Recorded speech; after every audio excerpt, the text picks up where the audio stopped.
Hadifat Hadratus Syekh Kiai Haji Hasyim Asy'ari amaddan Allah min asrarihi wa anwarih.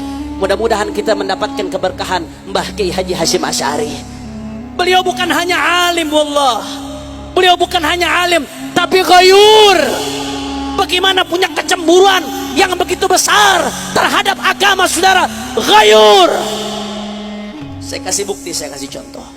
Bagaimana beliau bukan hanya alim, tapi ghayur, saudara. Saya kasih contoh sederhana.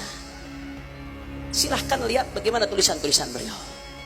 Di salah satu risalahnya beliau menyampaikan bagaimana supaya umat Islam ini jangan ta'assub, jangan fanatik buta, fanatik kesukuan, fanatik golongan. Kemudian saudara, apa pesan beliau?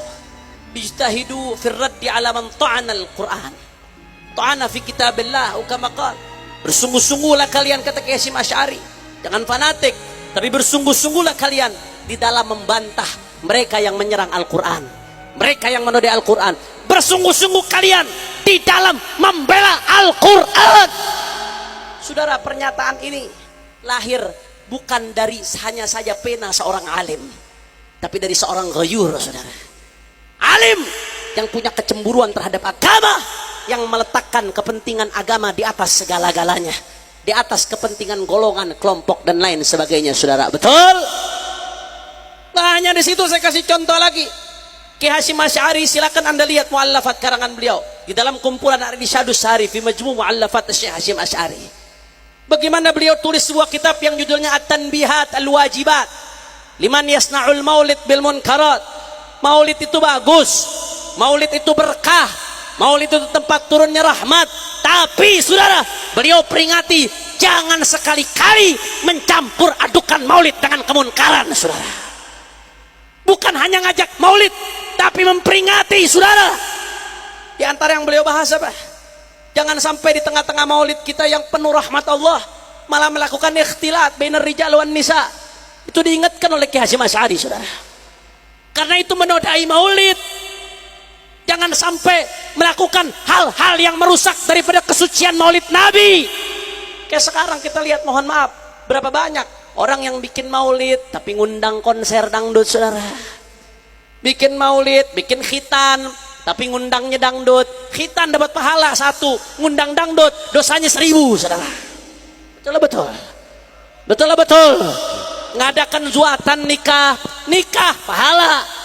Tapi ngadakan dangdutan dengan perempuan aurat terbuka, kesucian pernikahan dinodai, saudara.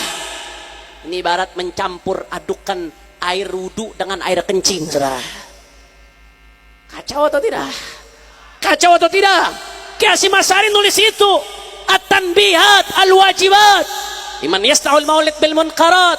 Peringatan-peringatan yang wajib bagi mereka yang mencampur adukan maulid dengan kemunkaran. Silakan adakan maulid, bagus, tapi jangan sekali-kali kau nodai kemuliaan maulid Nabi besar Muhammad sallallahu alaihi wasallam dengan noda kemaksiatan sehingga mengotori daripada maulid tersebut. Na'udzubillah min.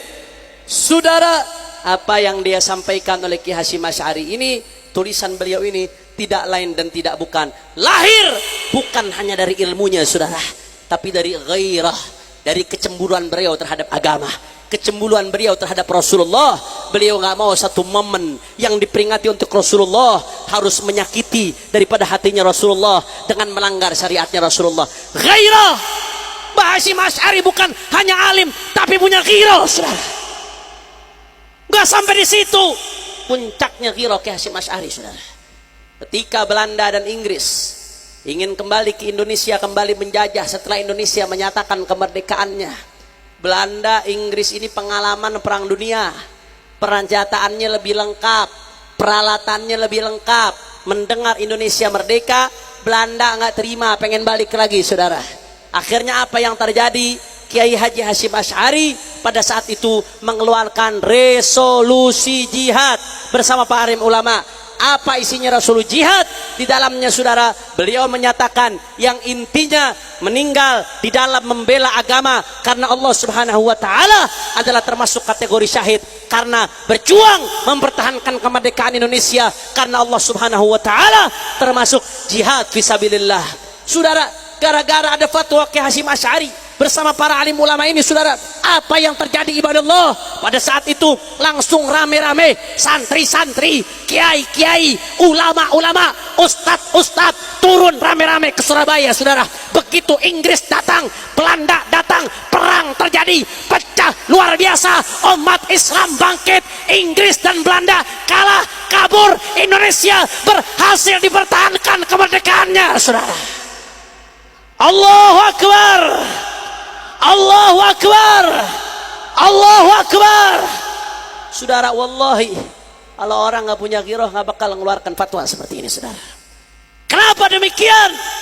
Bayangkan kalau orang penuh perhitungan, hitungannya dunia, mengeluarkan fatwa seperti itu, mikir, wah kalau Inggris sama Belanda menang, saya mengeluarkan fatwa ini. Begitu mereka menang, saya yang dibunuh pertama, saudara. Betul betul. Kalau nggak punya iman kuat, nggak punya ghirah terhadap agama, bangsa dan negara, nggak akan mengeluarkan fatwa itu, saudara. Ya, memang karena cinta negara salah satunya, tapi bukan itu puncaknya. Puncaknya ridha Allah yang dicari, saudara. Karena tidak mungkin seorang ulama mengorbankan nyawanya kecuali untuk mencari ridha Allah. Salah satu cara cari ridha Allah melalui berperang, berjihad melawan penjajah kufar, saudara. Masya Allah, ghirah. Kalau hanya ilmu saja nggak mungkin berani keluarkan fatwa seperti itu, saudara. Apa yang menyebabkan beliau mengeluarkan fatwa? Tidak lain dan tidak bukan ghirah, kecemburuan terhadap agama, kecemburuan terhadap negara. Tidak rela negaranya dijajah oleh kufar sehingga agama jadi injak-injak. Tidak rela kalau sampai umat Islam dijajah kembali, diperbudak oleh kufar, ibadallah. Alhamdulillah. Saya mau tanya, jawab yang kompak. Orang Sampang kalau begitu ghirahnya Mbah Hasyim Asy'ari besar atau tidak? Ghirahnya Ki Hasyim Asy'ari hebat atau tidak? Dahsyat atau tidak? Kalau begitu, kalau ada yang ngaku pengikut Ki Hasyim Asy'ari tapi tidak punya kecemburuan terhadap agama, bohong atau tidak? Dusta atau tidak? Mudah-mudahan kita dapat keberkahan beliau, insyaallah. Mudah-mudahan kita bisa mengikuti jejak langkah beliau, insyaallah. Mudah-mudahan kita betul-betul bisa mengikuti beliau zahiran wa batinan, hissan wa ma'nan. Amin ya rabbal. Makanya saudara, tidak heran kalau Abuya Said Muhammad mengatakan li'annal ilma bila ghirah la jamidun la syu'ura fihi wa la ihsas. Ilmu kalau tidak dibarengi dengan ghirah maka kaku, nggak ada kepekaan, nggak ada perasaan, hanya mikirkan diri sendiri. Akhirnya ujung-ujungnya jadi rampok. Na'udzubillah min. Saya mau tanya, kalau begitu orang Sampang jelas atau tidak? Orang kompak, orang semangat jelas atau tidak? Kalau begitu ilmu tanpa ghirah bahaya atau tidak? Hanya ilmu saja tapi tidak punya kecemburuan terhadap agama, bahaya atau tidak? Karenanya semua umat Islam siap untuk bangkitkan ghirah, siap bangkitkan ghirah, siap bangkitkan semangat dalam berjuang. At-takbir. Sallu ala nabi. Nggak sampai di situ, saudara. Nggak ada ghirah, ilmu tanpa ghirah bahaya. Begitu pula sebaliknya. Kama annal ghairata wahdaha la tasluhu lil qiyadati wal riyadati wal irsyad. Kata Abuya Said Muhammad, sebagaimana orang kalau punya ghirah saja, hanya kecemburuan saja, akhirnya hanya semangat saja tanpa ilmu, maka nggak pantas untuk memimpin, saudara. Nggak pantas untuk ngajak umat, nggak pantas untuk ngarahkan umat. Kenapa? Jelas faqidu syai' la yu'ti. Orang yang nggak punya sesuatu, bagaimana dia mau mengajarkan? Bagaimana dia mau mengajak ke jalan Allah sedangkan dia nggak tahu apa sifat wajib bagi Allah, apa sifat mustahil bagi Allah, apa sifat jaiz bagi Allah. Dia nggak tahu bagaimana syariat Allah, bagaimana mau mengajak ke jalan Allah, dia sendiri tidak tahu, betul? Makanya nggak cukup cuma modal semangat aja, nggak cukup, saudara. Tetap butuh ilmu. Makanya ulama mengatakan kalau ada orang hanya modal semangat saja, modal berani saja, tapi beraninya nekat, tidak pakai ilmu, tidak di bawah bimbingan ulama, apa kata ulama, saudara? Yufsid aktar mimma yuslih, saudara. Lebih banyak merusak daripada memperbaiki. Mendingan diamlah yang begitu, saudara. Saya kasih contoh sederhana yang gampang, yang mudah, bagaimana bahayanya semangat tapi tanpa ilmu. Saya kasih contoh jihad, saudara.